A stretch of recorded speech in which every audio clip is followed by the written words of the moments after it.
Today, I'll show you what the DJI Mavic 4 Pro is truly capable of when you put a little bit of effort into color grading your footage. I'll show you everything from start to finish and how I go about color grading my own shots with the Mavic 4 Pro to achieve really nice, deep, saturated, contrasty, punchy, and cinematic shots. Let's get right into it. Okay, so you don't need to see me anymore. We are in Davinci Resolve. I have a couple of shots here, and everything that we'll be doing you can replicate in pretty much any software that has a decent color grading toolkit. It's just that my personal preference is Davinci Resolve. So here we have a couple of different shots that we'll be taking a look at today. We have a city shot, a shot from the sea, a shot in the mountains, and another one in the mountains. And here we have the bland D-Log non-color graded versions of these same shots, and we'll work on them right away so you can see how you can achieve those same looks. So starting out first, we go to the first shot here, and one thing I do every single time I color grade my footage, regardless whether that's on a drone or on a ground camera, is I have a power grade that I apply to my footage.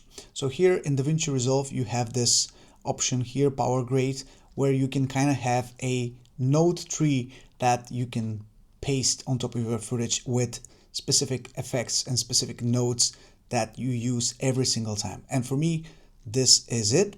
So I have a node power grade that I'm just going to drag here, and when I paste it, you see I have all sorts of different nodes. So I can close this here. And now we have a semi-decent looking shot, but of course we're not going to leave it like this.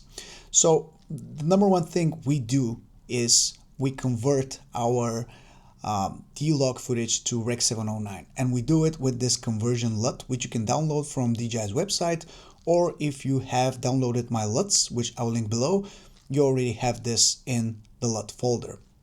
So let me just disable all of this here. Disable everything and just apply the conversion. So with just the conversion LUT, you see that it's a rather bland and boring looking shot, even though for most shots people think throwing a conversion LUT is enough, but that's really not the case. If you want to spice things up, you have a lot more work to do. It's not just throwing a LUT on your footage. So the first thing we'll do is activate the node here which holds my Blue Fields LUT, which I'm a big fan of. It's a very subtle look that adds a little bit of blue into shadows and just creates that cinematic feel to your footage. Then we'll just enable all of these because these are the main nodes that I use every single time when I edit my footage. So we have a node that is responsible for the exposure. We have noise reduction node, which for now I will disable, and I will enable it later because we kind of need some noise reduction for this shot as it was filmed a little bit later during the day. We have white balance, saturation, an S-curve for extra contrast. We have our masks, which I will enable even though we don't have masks currently, but we will a little bit later for this shot. The conversion LUT, my LUT look, which is the sauce here. Dehaze, which for now we don't need. For this shot we don't need dehaze because it was not hazy. We have bloom, glow, and sharpness. Now for this shot I will actually add a little bit of bloom and halation. Those are things I like to add to my footage to make them a little bit more dreamy and not as sharp looking, and create that little bit of vibe to them. So when I add the bloom, you will see that it kind of adds a little bit of softness around the sun here, which I believe is a really nice touch, and it adds it to the upper section of my shot. I think it's a nice touch. Next we have the glow, which again is around the sun, and it's a very, very small thing. If you notice, now it's on, now it's off. It's a small thing, but adds a little bit of dreamy vibe to the footage, and it's only here around the sun. It's not visible anywhere else. And usually the glow is used only on shots like these. I don't add it to all of my footage. And then I have the sharpness, which I always add in post. I set it to -1 or -2 from the drone, and then I add it here in post because I like to have full control over the sharpness. And it creates some really nice clarity to the footage that otherwise you are losing out on. So now first we need to tackle the exposure, because obviously our shot is way too dark. So we'll need to increase the gamma here, which is responsible for the midtones. Something like this, so 0.01 or 0.02 is enough. So I'm doing some small corrections, and with everything you do, small corrections are the key. You don't want to go overboard and do something like this, obviously. We'll go back to this in a second. I want to quickly jump to the white balance, because now I want to introduce a little bit of yellow into my highlights, like so, just a little bit. And if it's too much, right now it's a bit too much, I always go back. I kind of experiment with different values. I slide this around, and obviously, like I said, you don't want to go overboard with it. You want to be subtle, and you don't want to make big corrections that will greatly change the look of your footage. Now what I will also do is counter what I did here with a little bit blue in the shadows, just a tiny bit. And once again, if I'm not too happy with it, I'll just reset it. Yeah, something like this. Now what we'll do is we have applied a little bit of saturation. So this is increased from 50 to 60. So a little bit saturation. Our S-curve is looking like this. It's a traditional S-curve, not too much, because this shot is kind of dark. So I don't want to go a little bit deeper here with the contrast. We don't need that. For our masks though, this is a compound node that has, if you click on it, double click, you have 4 different masks. I usually have maybe a bit more than that, but for this demonstration, I will quickly go and do a few masks, because this is a very nice shot of a sunset. I want to emphasize on it. So right now I will do this circular window here with a mask, and I will apply something like this. I will just maybe position it like so. I want to feather it as much as possible. Now increase the temperature so it's a little bit more yellow. And again, you don't want to go overboard with it. So something like this. I will rotate it a tiny bit, so just so it captures a little bit more from the sunset itself, and emphasize on it. Now I'll do another mask. I usually go with the circle mask because it's just very easy to use and kind of traditional in terms of how you can position it on your footage. So if you want to have a little bit more control, you can zoom out. I always do something like this, and I always feather my masks. So now we want to increase our midtones here, not too much. We don't want to have it like this because it's very fake, although we have that chance because the Mavic 4 Pro is an absolute beast when it comes to retaining a lot of information, because it has 16 stops of dynamic range, which is insane.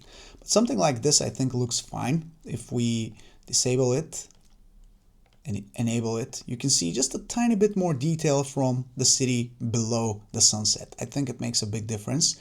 Now on this side I want to have a little bit more purple tones, because I love how this sunset looked in person with my eyes. I saw it very vividly, so I want to kind of recreate it and emphasize on it a little bit more. So here what I will do is add, in this section with a lot of feathering, I will add a little bit of purple tint, not too much, but something like this I think is fine. I will position it around the cloud here. And if I play with the temperature, maybe we can decrease the temperature a tiny bit so we can create that definition here in the clouds that I personally think makes a nice difference. If we disable the mask and enable it, there is a tiny bit of purple added to the clouds. And finally, one more thing that I want to do is, again, in these clouds, I want to add a tiny bit more darkness, like they're you know, rainy clouds or something a little bit more dangerous looking, if I can say that. Something just again that will attract your attention towards this sky, this amazing looking sky. Check this out. If we enable and disable, I think it looks good.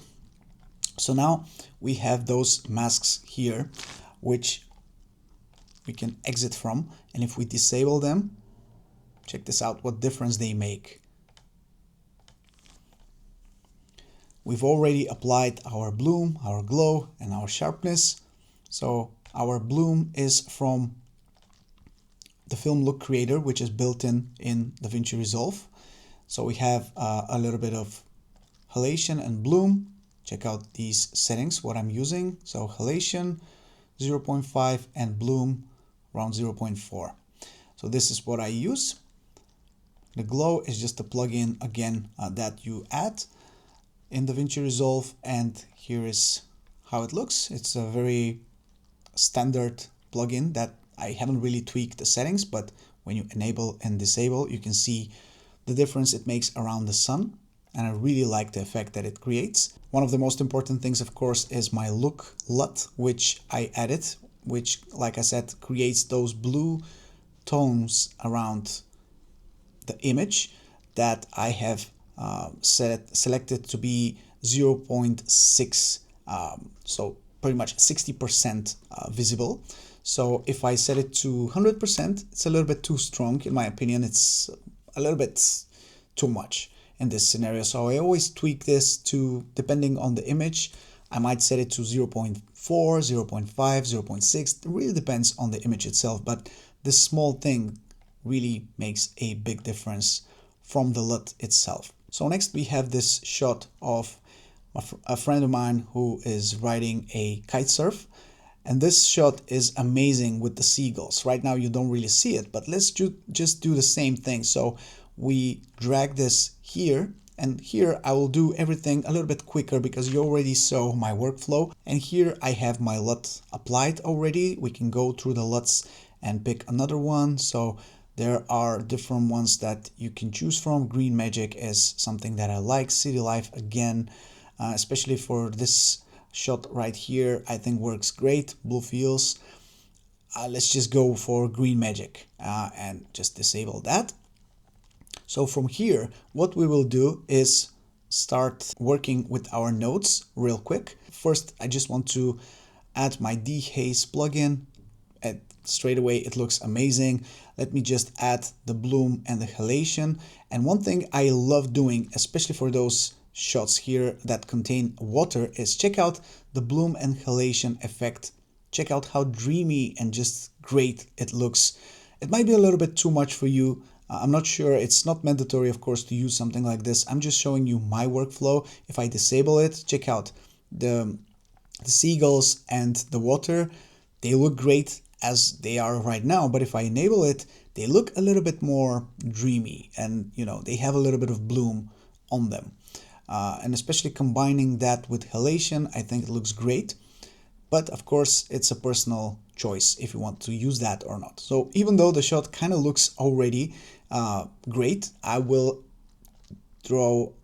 lower the midtones a little bit just so we can have a little bit more detail in the water. I will decrease the highlights just a tiny bit, really a tiny bit, and that creates a little bit more visibility in the waves. Saturation is good, the S-curve is good in my opinion. Maybe we can drop this a little bit more, just like so.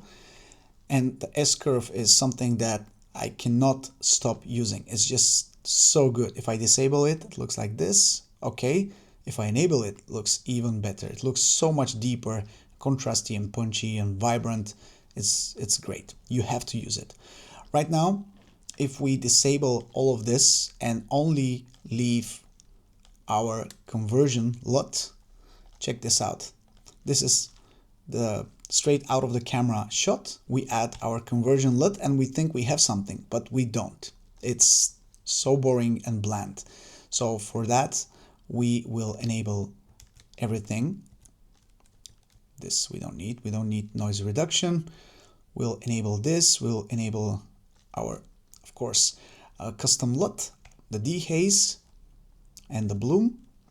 Add our sharpness, and our shot is done in a matter of seconds. And if we disable and enable, we will see how much of a difference this makes. It's an amazing difference. We forgot to do this for this shot, so let's just do it once again for this shot. Before, after, before, after. Big difference in my opinion. Now let's go to this one, and as you can see, we're speeding up through everything because we don't have to go through all these settings. Now again, my power grade, I'm dropping it here, and we already have a very nice looking shot. Here though, we have a little bit less visibility here in the sky because it was very hazy. So the first thing I will do is start by the dehaze plugin because we want a little bit more detail. And as soon as I do this, you see we have a little bit of a different color and we have a lot more detail in the sky. So without and with dehaze, it looks a lot better, but it's a little bit blue. So we'll fix that. First, we'll start with the exposure. I want to increase the midtones. This is something I do pretty much on all of my shots. I start with increasing the midtones. Maybe I will drop the highlights a little bit, maybe just a little bit. We don't need to touch the shadows as of right now. Maybe we'll go back to them, but for now we won't. As of the white balance, we need to change that blue because it's way too strong. So we will change the midtones to a little bit warmer tones, something like this. And right away, you can see how much of a difference our white balance is making. So without white balance adjustments and with, the tone of these rocks looks so much better. And if I want to, I can increase the warmth in the highlights as well and contrast this and counter it by playing with the shadows, something like this, maybe. Now, what we need to do next is check our LUT, because we have a pre-selected LUT, but we don't have to always use that, of course. We are using, we can use, we have a lot of different options. Right now, I'm a big fan of this Beach Vibes LUT, and I'll add that. I think it works great for our footage. And now, obviously, since we added this LUT, we can change a few more things. Now I will drop the highlights even more because we want a little bit more detail in our sky.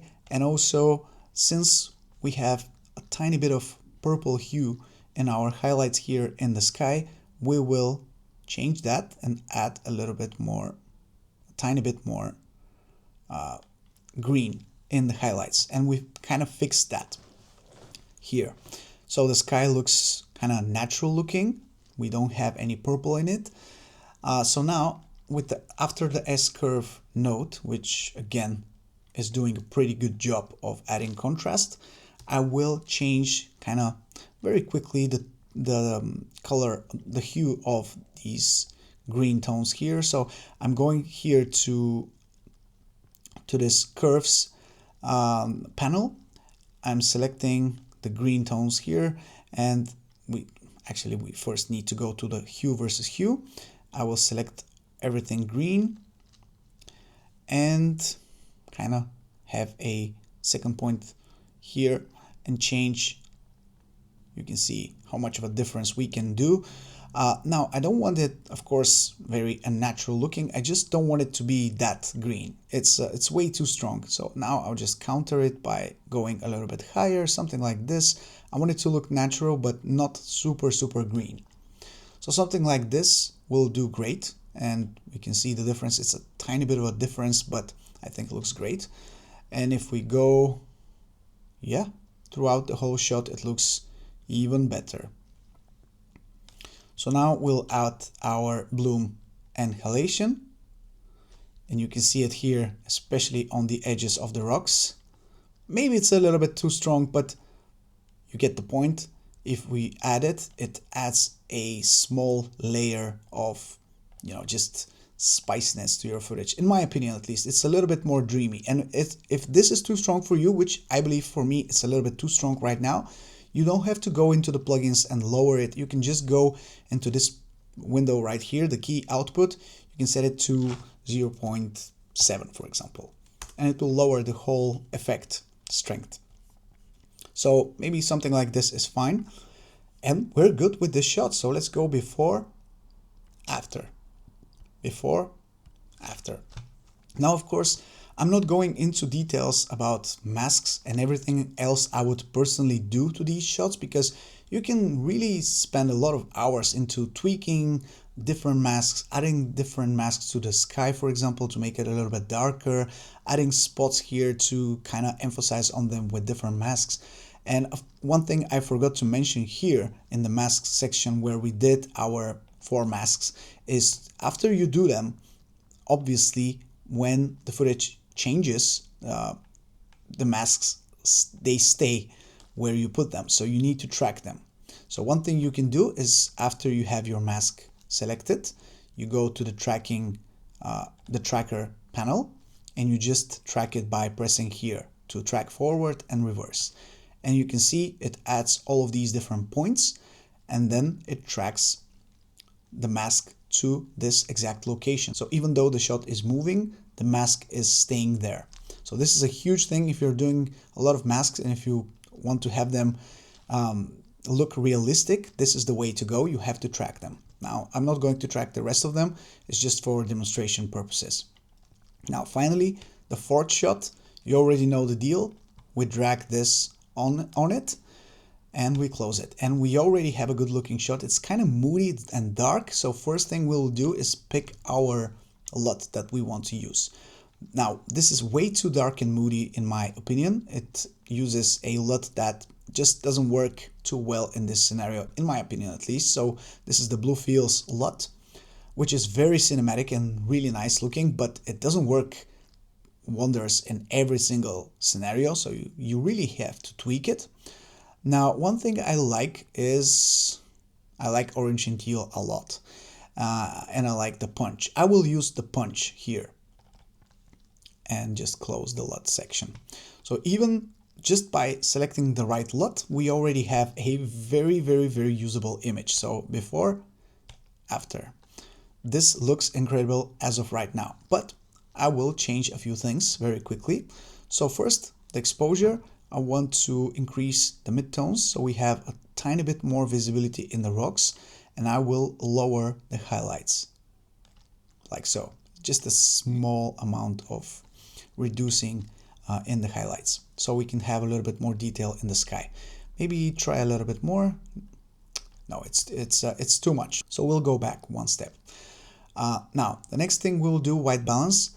The rocks are kind of purplish. I don't like this purple in the rocks, so we'll counter that with a little bit of green, something like this, and it's a super small amount. I'm dragging this ever so slightly. If I go back, you will see it's a tiny bit of purple, and now it's gone. I like that. I like that a lot, and I think everything looks good like this. I don't need anything right now. Our S-curve is looking fine. Maybe a little bit too much. Something like this. Our masks, we will not touch them right now. Dehaze. Yes, we like dehaze here, but it's a little bit too strong, so we'll go into the effects and we'll change the dehaze strength to maybe something like 0.5, like so. It looks great. Dehaze on, dehaze off. It adds that extra layer of, visibility here in the skies where you can see a little bit more details, a little bit more from what's behind this actual rock, and it brings back a few colors into the rocks. Now I'll go back to the exposure because I think we need to adjust the midtones a tiny bit more, just so we can have a little bit more visibility in the rocks because it got a little bit dark. And then I will add my bloom slash halation, which creates a little bit more contrast in this shot, and we already have the sharpness. And here is our final shot, which I believe looks stunning. Before, after, before, after. As you can see, these small corrections really go a long way to create a really drastic difference. And if we disable everything, let's just disable everything else we did besides the conversion LUT, which many people only do. They add a conversion LUT and they think they're ready. For some reason, the conversion LUT is very like flat, because D-Log is super flat, and this conversion LUT is made for D-Log footage, but it's still very flat. And because we had a lot of haze around the rocks, it looks like washed out, super washed out. And we're using the D-Log, you can see DJI D-Log to Rec 709. This is the LUT that we're using, and it's still way too washed out. So our corrections here that we did, even with just the basic ones, the exposure, the white balance, saturation, and S-curve, we already have a much better looking shot. And of course, if we add our like personal corrections that are a matter of personal taste, like the secret sauce, the LUT that I'm using, the dehaze and the bloom slash halation, if we add those as well, we have a little bit more like personal touch to the footage. There it is.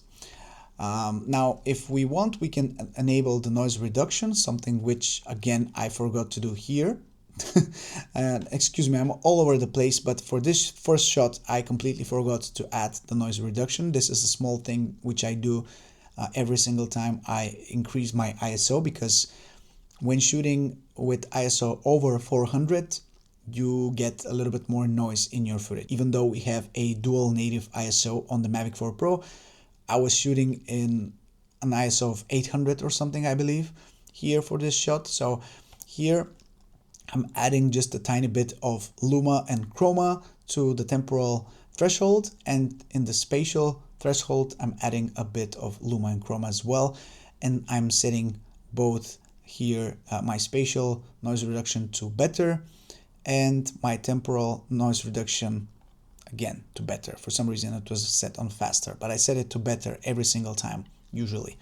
So now we can see our noise reduction is being applied, creates a little bit more smooth and good looking image as opposed to the traditional one which doesn't have noise reduction. If we go and zoom in to about 300%, you will see if we disable the noise reduction, we have a lot more grain here, and if we enable it, it clears it out almost perfectly.